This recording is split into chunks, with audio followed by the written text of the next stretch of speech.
अस्सलाम वालेकुम। वालेकुम अस्सलाम। की हाल है चाचा अल्लाह दा जी? ठीक है पुत्र, ठीक तेरा ठाक? तू हाँ ठीक। मैं ठीक हाँ चाचा जी। चाचा जी मैं ਤੁਹਾਡੇ ਕੋਲ ਇੱਕ ਸਵਾਲ ਪੁੱਛਣਾ ਹੈ। हाँ पूछो पुत्र जी। ਚਾਚਾ ਜੀ ਇਹ ਜਿਹੜੇ ਮਹੀਨਿਆਂ ਦੇ ਨਾਂ ਨੇ ਪੰਜਾਬੀ ਵਿੱਚ ਉਹ ਜ਼ਰਾ ਤੁਸੀਂ ਮੈਨੂੰ ਦੱਸੋਗੇ? ਹਾਂ। ਮੈਨੂੰ ਥੋੜੀ ਜਿਹੀ ਨਾ ਉਹਦੇ ਵਿੱਚ ਕਨਫਿਊਜ਼ਨ ਹੈਗੀ ਹੈ ਠੀਕ। ਤੇ ਜ਼ਰਾ ਤੁਸੀਂ ਮੈਨੂੰ ਦੱਸੋ ਕਿ ਸਹੀ ਸ਼ੁਰੂ ਤੋਂ ਕਿ ਪੰਜਾਬੀ ਮਹੀਨਿਆਂ ਦੇ ਨਾਮ ਜ਼ਰਾ। देखो पहला महीना दे पुत्र है चेतर दा। अच्छा। अगो आंदा विसाख, चेतर अच्छा। विसाख दा। ठीक है। ਇਹਦੇ ਚ ਹੁੰਦੀਆਂ ਨੇ ਕਟਾਈਆਂ ਕੁਟੀਆਂ, ਕਣਕਾਂ ਦੀਆਂ ਕਟਾਈਆਂ ਵੱਡੀਆਂ ਵੁੱਡੀਆਂ ਸ਼ੁਰੂ ਹੁੰਦੀਆਂ ਨੇ। ਅੱਛਾ। ਇਹਦੀ ਵਜ੍ਹਾ ਨਾਲ ਇਹਨੂੰ ਕਹਿੰਦੇ ਨੇ ਵਿਸਾਖ ਦਾ ਮਹੀਨਾ। ਅੱਛਾ ਚਾਚਾ ਜੀ ਵਿਸਾਖ ਤੋਂ ਬਾਅਦ ਕਿਹੜਾ ਮਹੀਨਾ ਆਉਂਦਾ? ਵਿਸਾਖ ਤੋਂ ਬਾਅਦ ਆਉਂਦਾ ਜੇਠ ਤੇ ਜੇਠ ਤੋਂ ਬਾਅਦ ਆਉਂਦਾ ਹਾੜ। ਇਹ ਗਰਮੀ ਦੇ ਦੋ ਬਾਦਸ਼ਾਹ ਮਹੀਨੇ ਨੇ। ਅੱਛਾ। ਇਹ ਮਹੀਨੇ ਗਰਮੀ ਦੇ ਬਾਦਸ਼ਾਹ ਮਹੀਨੇ ਨੇ, ਜੇਠ ਅੱਛਾ। ਤੇ ਹਾੜ। ਠੀਕ ਹਾੜ ਤੋਂ ਬਾਅਦ ਆਂਦਾ ਸੌਣ, ਇਹ ਅੱਛਾ। ਬਾਰਿਸ਼ਾਂ ਦਾ ਮਹੀਨਾ ਹੈ। ਅੱਛਾ। ਸੌਣ ਤੇ ਭਾਦਰੋਂ ਇਹ ਸਹੀ। 2 ਮਹੀਨੇ ਬਾਰਿਸ਼ਾਂ ਦੇ ਨੇ। ਅੱਛਾ। ਬਾਰਿਸ਼ਾਂ ਤੋਂ ਬਾਅਦ ਆਂਦਾ ਅੱਸੂ। ਅੱਛਾ। ਇਹ 16 ਧੁੱਪਾਂ ਲੱਗਦੀਆਂ ਨੇ ਅੱਸੂ ਦੀਆਂ। ਅੱਛਾ। ਤੇ ਦਿਨ ਗਰਮ ਹੁੰਦਾ ਹੈ ਤੇ ਰਾਤਾਂ ਅੱਛਾ। ਠੰਡੀਆਂ ਹੁੰਦੀਆਂ ਨੇ। ਅੱਛਾ। ਇਹ ਦੇਸੀ ਮਹੀਨੇ ਆ, ਇਹ ਮਹੀਨੇ ਦੇਸੀ ਨੇ। ਅੱਛਾ। ਹੁੰਦਾ ਰਾਤ ਠੰਡੀਆਂ ਹੋ ਗਈਆਂ, ਅੱਗੋਂ ਆਸਤਾ ਆਸਤਾ ਫਿਰ ਦਿਨ ਵੀ ਠੰਡਾ ਹੋਣਾ ਸ਼ੁਰੂ ਹੋ ਜਾਂਦਾ। ਅੱਗੋਂ ਆਂਦਾ ਕੱਤੇ, ਕੱਤੇ 'ਚ ਵੀ ਠੰਡ ਦਾ ਮੌਸਮ ਸ਼ੁਰੂ ਹੋ ਜਾਂਦਾ ਹੈ।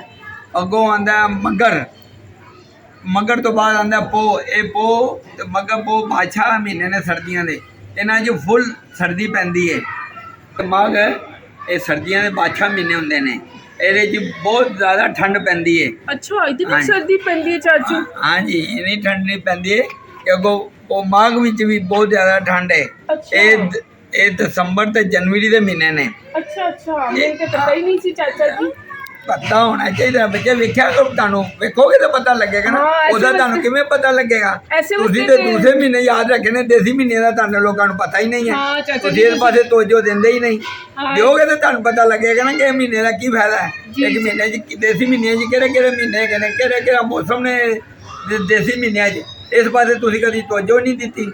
ਜੀ ਚਾਚਾ ਜੀ ਤੁਸੀਂ ਹਾਂ। ਠੀਕ ਕਹਿੰਦੇ ਪਏ ਹੋ, ਸਾਡੀ ਨਲਾਇਕੀ ਕਿ ਅਸੀਂ ਬਸ ਆਪਣੀ ਪੰਜਾਬੀ ਨੂੰ ਭੁੱਲਨੇ ਪਏ ਆ। ਬਸ। ਐਸੇ ਵਾਸਤੇ ਤੇ ਅੱਜ ਮੈਂ ਤੁਹਾਡੇ ਕੋਲ ਪੁੱਛਿਆ ਕਿ ਤੁਸੀਂ ਮੈਨੂੰ ਦੱਸੋ ਪੰਜਾਬੀ ਦੇ ਵਿੱਚ ਵੀ ਮਹੀਨਿਆਂ ਦੇ ਨਾਂ ਨੇ। ਸਾਨੂੰ ਤਾਂ ਇਹ ਵੀ ਨਹੀਂ ਪਤਾ ਸੀ ਕਿ ਪੰਜਾਬੀ ਮਹੀਨਿਆਂ ਦੇ ਵੀ ਨਾਂ ਨੇ। ਅੱਛਾ ਚਾਚਾ ਜੀ ਇਹ ਪੋਹ ਤੇ ਮੱਘ ਤੇ ਬਾਅਦ ਕਿਹੜਾ ਮਹੀਨਾ ਆਉਂਦਾ? ਫੱਗਣ, ਫੱਗਣ।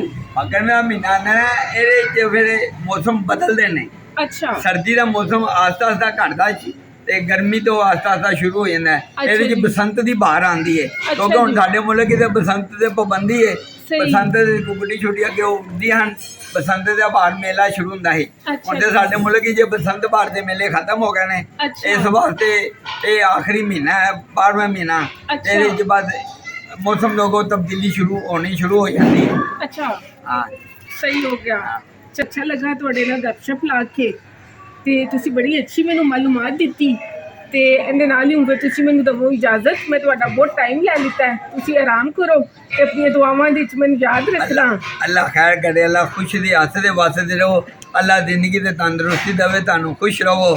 ਆਮੀਨ। ਆਪਣੇ ਬੱਚਿਆਂ 'ਚ ਅੱਲਾ ਤਾਲਾ ਤੁਹਾਨੂੰ ਖੁਸ਼ ਰੱਖੇ। ਆਮੀਨ ਆਮੀਨ। ਰੱਬ ਰਾਖਾ। ਅੱਛਾ ਚਾਚਾ ਜੀ ਰੱਬ ਰਾਖਾ।